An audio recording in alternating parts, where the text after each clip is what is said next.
Hello guys and welcome to the channel. This is WvW. In today's video I want to talk about the upcoming balance patch on October 8th, which is gonna be a very big one in its effect, because it will take Celestial Inward versus World back to before the buff. No expertise and no concentration. And if you remember how Celestial was, it was the same stats, extra stats over everything, and very few people actually used it because it was everything but quite low for everything. So it didn't give you enough damage, it didn't give you enough survivability, it didn't give you enough of anything.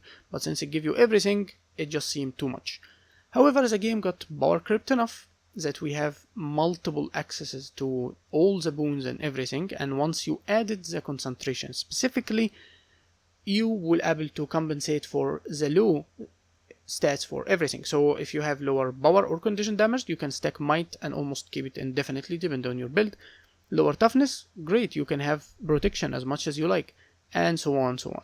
So it became very powerful stat with this addition, and the changes was time to the game in general.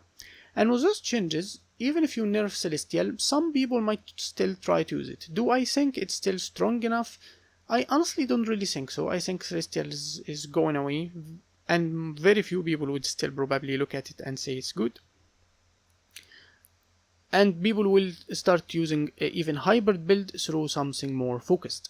So things like grieving for hybrid builds or dedicated like Diviner will be great for power builds to still count on the boons without relying too much in defense. So they will have even more damage but will be more glassy.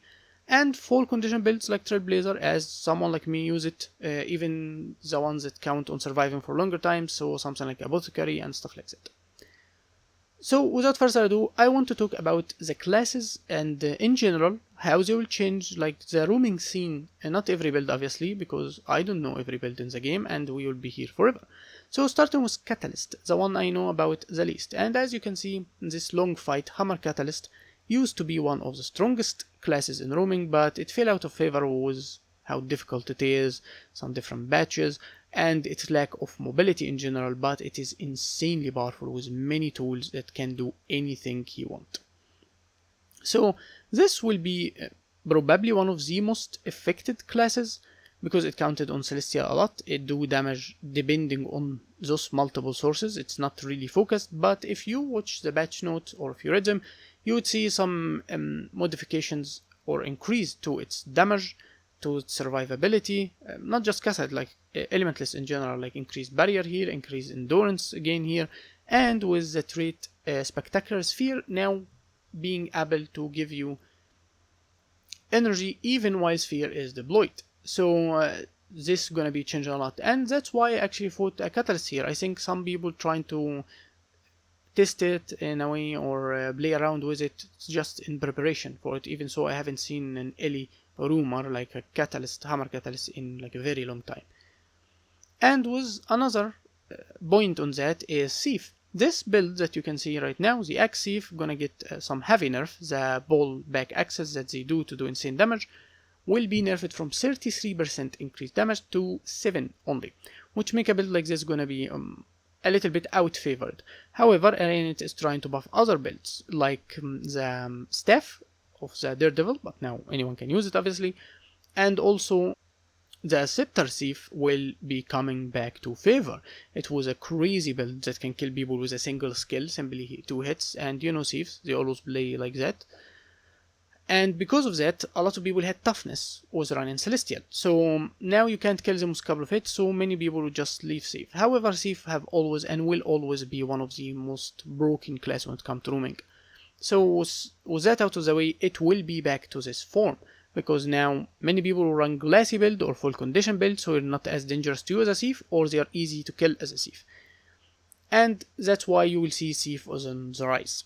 And with Catalyst, as we spoke over before, a lot of people is struggling with. So this is probably a Celestial Catalyst, so it's gonna be either weaker or stronger depending on your point of view or how they will find their own builds now or the new builds. So the key how I deal with them, if you watched the fight earlier on Front of Hells, you see that we can trade blows forever and I can't kill him. In fact, if I trade bunches with him, like I just stood there and we just everyone do his hits, I will lose immediately. They have way better defenses, reflects, blocks, boons, barriers, anything, and they have insane damage. So I create a trap. I force him to use all the survivability and then overload him immediately. With that out of the way, if he doesn't have stability, it can be over. I can interrupt him multiple times, and without the reflect and the block. And as you can see, soon I will be even have my turtle, and I still have my sister avatar to healing, and I have even more survivability than him now because I created this trap. The key to survive Catalyst in general is mobility. They have lack of it, and even if they use teleportation and time it well, like the skill or utility, it will not help enough if you immobilize them and then stealth and move on. So just be out of their way. And after that, if they lose everything, you just can go back in. So avoid stability and then damage. Just watch for survivability. They have to lose it first, like the reflect, the block, stuff like that. And don't get near them if they are in fire, and you know they will defend themselves if they are in earth, but in water and lightning probably one of your best shot if you avoid the CC. Just avoid fire in general. You can just tank it and survive it. And with back to Thief, I guess we're going back and forth now. This is an example of the build I'm telling you, which is a Scepter Thief, a build that count almost on a single hit that do some stupid level of damage to simply keep spamming it and you're dead because of it. CC you here, still send you there to counter your healing or any other skill and simply use one skill. Builds like this are easy to kill because they don't have this much survivability, especially if they are not played well, but also they even easier for them to kill you than it's easier for you to kill them. If you time your skills well, and counter their huge amount of resources that they keep wasting just to apply this damage, you can kill them. I was trying to focus on the Willbender here, thinking I removed most of his defenses, but I was wrong, so I went to water. I was already standing next to it for survivability, and with Second of Stone I was able to create the distance I need. Now I switch my attention to Thief. He have to die first, or I will be in trouble, so the double stun from my bit with a single attack. He had low health to begin with, and the fight was over. And now will be only the Willbender, and it's not really a big of a deal anymore. So Thieves will be very strong from now on, or focused. I mean, they're not really buffed or anything. It just more focus and more play will go into them, so run against them many more times that you used to. Now when we talk about Willbender, Guardians in general always have high survivability tools. It have nothing to do with Celestial. It might take it better or higher on some builds, but they always had it. This Guardian, for example, I don't think he's using Celestial. I don't think he had enough burning damage to tell me he used Celestial.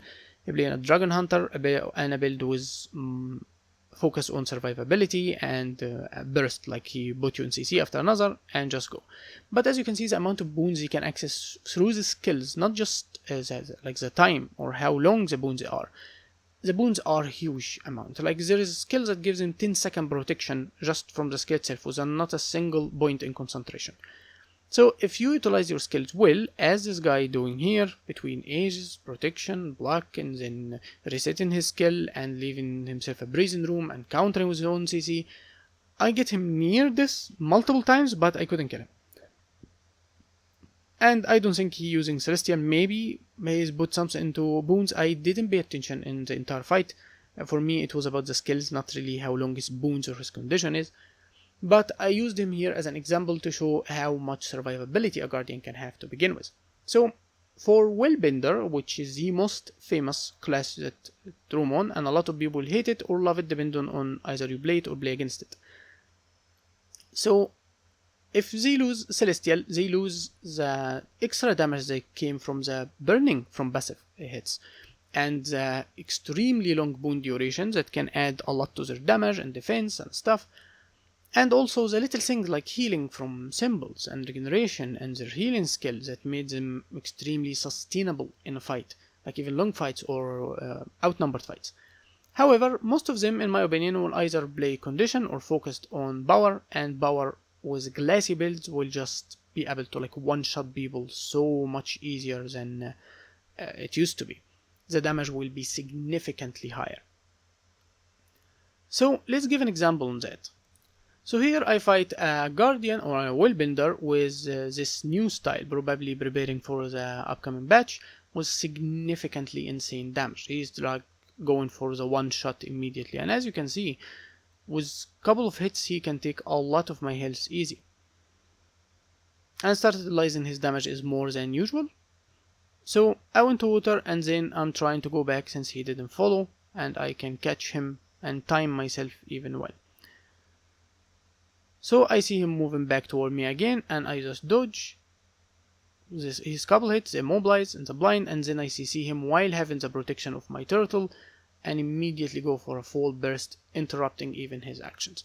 Which an example on that builds like this are actually easier to kill, even so it's easier for them to kill you. And now we see an example on Mesmer, and you know the new Mesmer with Spear, they can just CC you very fast, and the fight become over very soon. And I interrupt his action, I'm watching for the skill 5 and immediately get out, and he is covered with so many conditions, he doesn't have much survivability, he's counting only on damage, and the fight is pretty much over. Let's look about another example with the Spear. So Willbender with Spear is just double the one shot. It can do some significant damage very fast with a couple of hits. It can keep casting, like he cast was another cast that's already happening, and as you can see the damage is a stupid level. So this is what I'm talking about, that it will be probably the most played version, is just go for full damage and you go full power and do the same thing that you used to do as Willbender, with just one-shotting people. And same thing goes for Mesmer. As you can see here, Mesmer engaged on me, so distant was my best ally, trying to avoid them with immobilize after another, so even with their mobility I can create better distance between me and them, and the fight goes on.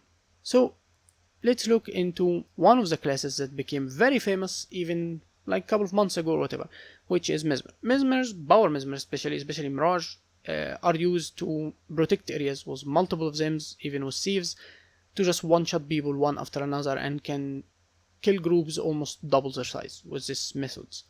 And with the new Spear, they push more into this amount of damage and easy fast kill, especially for focused roaming. Like, it is stronger to hit on, even so it's not as effective as a greatsword version.